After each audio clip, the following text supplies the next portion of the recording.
Prologue. Opposites Attact. 63 AR.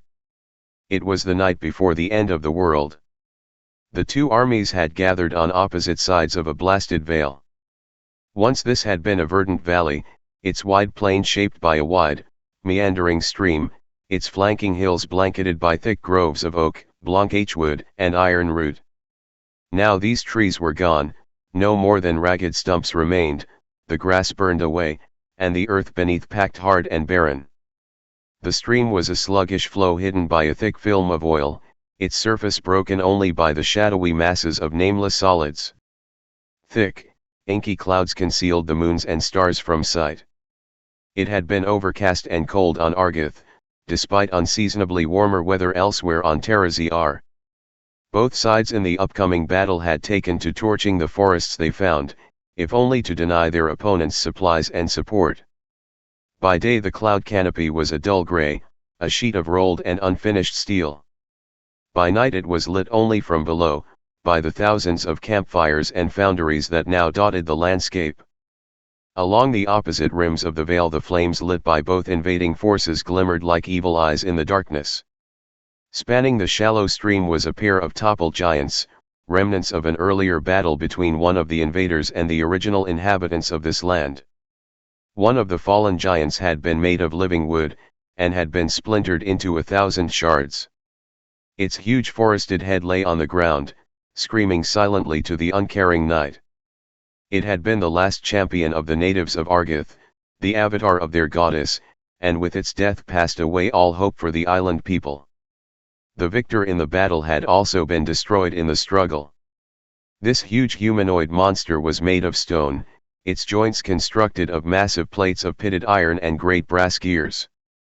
Its lithic body had been broken and patched a number of times, and great sheets of metal had been bolted to its hide to hold it together. The battle with the living forest beast had overtaxed its pistons and armatures. Its final lunge had splintered its opponent.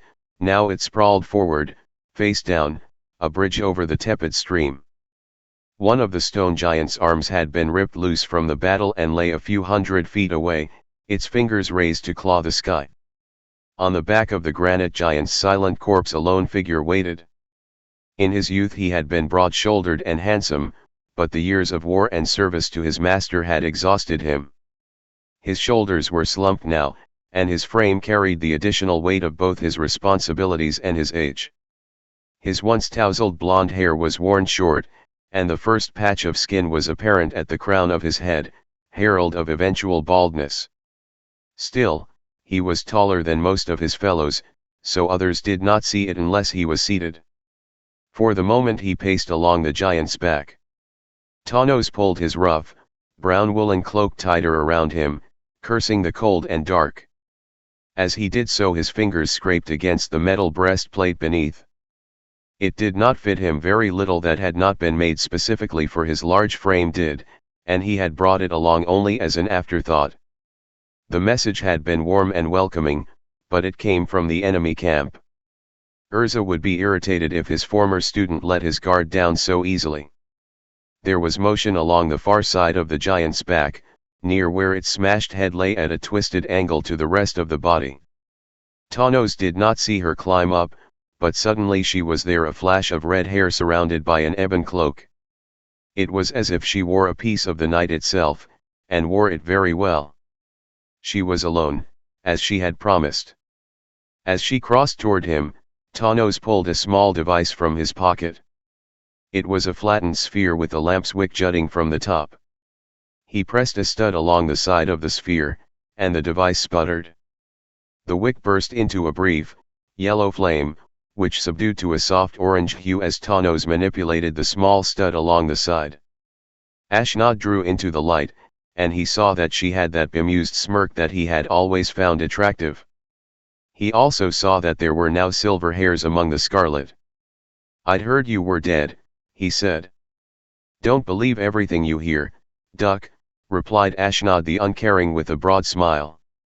"I've heard I died at least 5 times in the past 10 years.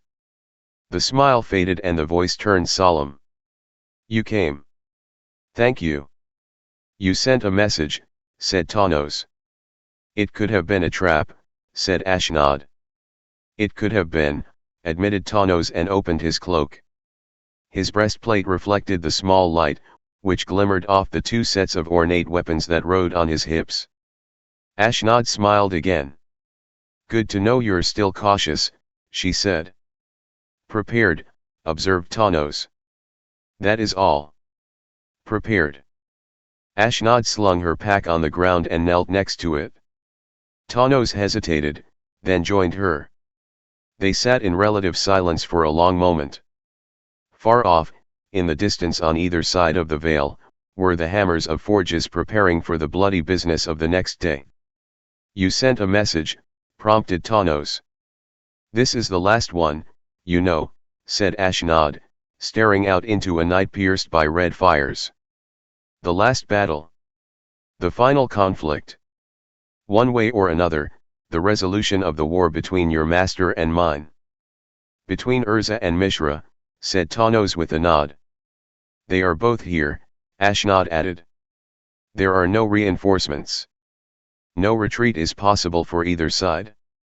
One way or another, it all ends here. Tawnos shifted uncomfortably. It had been a long time since he had sat cross-legged on hard stone. It is a good time for an ending, he said. All this has gone on far too long. Across from him, Ashnod bowed her head in the light. And wasted so much. Many have lost their lives, agreed Tawnos. Ashnod giggled, an ill-placed sound that raised the hairs of Tawnos's neck in irritation. Lives, she said. Lives are nothing. Think of all the forests gutted, the lakes drained, the lands plundered to get us to this point. Think what we could have done with those resources. And people, yes, how we could have used them, otherwise.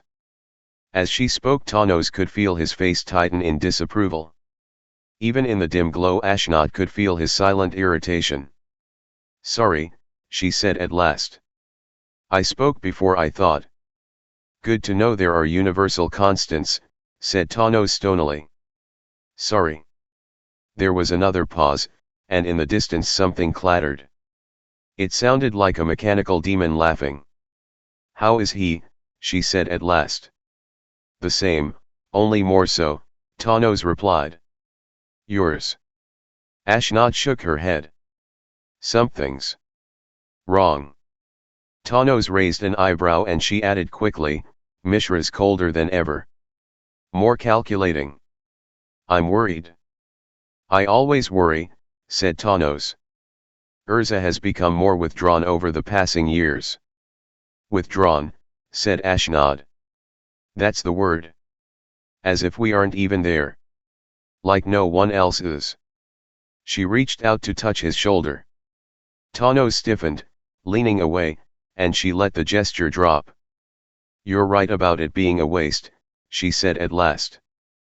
But it can be avoided even now. How? Tawnos's eyes narrowed. Give him what he wants, said Ashnod. Give Mishra the other half of the stone. Surrender. Tawnos said, his voice too loud. After all this, surrender. When tomorrow we might carry the field. Before we came to Argith, it might have been an option, perhaps. He thought a moment and said more to himself than to his companion, no, not even before.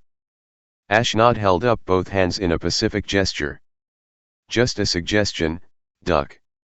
He sent you with that message. My words are my own, snapped Ashnod. He doesn't trust me, she added softly. Who would, at this point, asked Tawnos. The words were out of his mouth before he realized what he said.